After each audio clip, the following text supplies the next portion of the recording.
September 9th, 1943 is my birthday. So I'm coming up to my 78th birthday. In the last 5 or 6 years, I've had cancer twice. Prostate cancer the first time, multiple myeloma the second time. In between the two cancers, I had pneumonia and was hospitalized. I have since recently broken my wrist. I've had things happen to me that are very, very difficult, not only for me personally, but for all of us. The COVID, the whole entire issue is of staying home, of having to look at your friends and families in a different way. Patterns have changed. We are never going to be the same as we were pre-COVID. Things are changing, some for the good, some for the bad. But the reality is, and the thing that I think that is important is, all of those things scare me. They really and truly scare me. I'm frightened of them. I think of them. I understand my mortality. I understand that things can be difficult. I understand that there's trauma and problems in people's lives. And we frequently are searching for the answers. We are oftentimes trying to find what it is, why we're here, what are we destined to do, how do we get past this? In as simple terms as, how do you pay this bill? How do I get to next month? What do I do with my family? Et cetera, et cetera.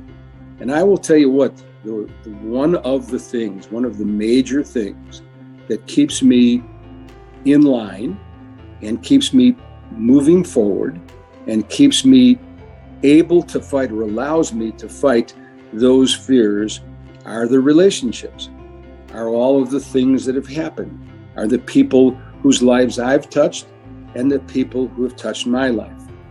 And when I think of all these fears and factors, age, injury, illness, financial worries, circumstances, defining who you are and everything else, I think that it's important for us to recognize that we're not alone, that we have each other, that we've shared experiences that you cannot replicate, and that things will and be all right.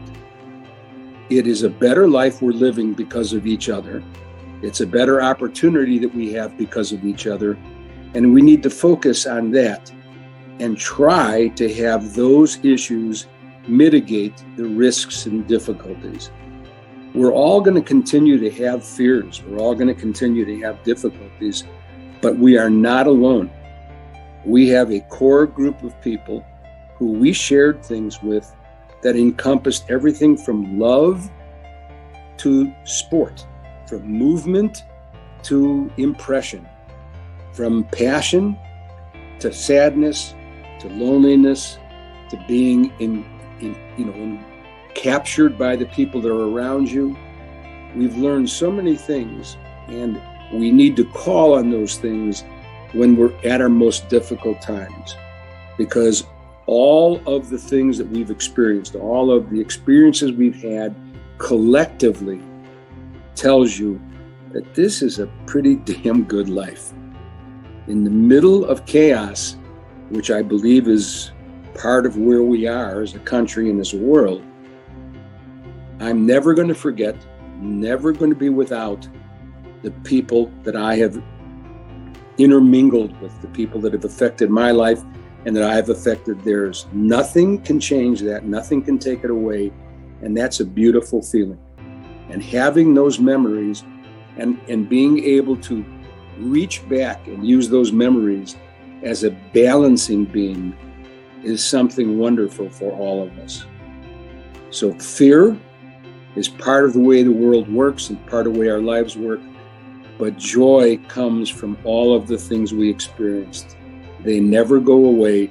They just become more and more indelible, more and more meaningful. And we have each other. And from my perspective, there is nothing greater than that.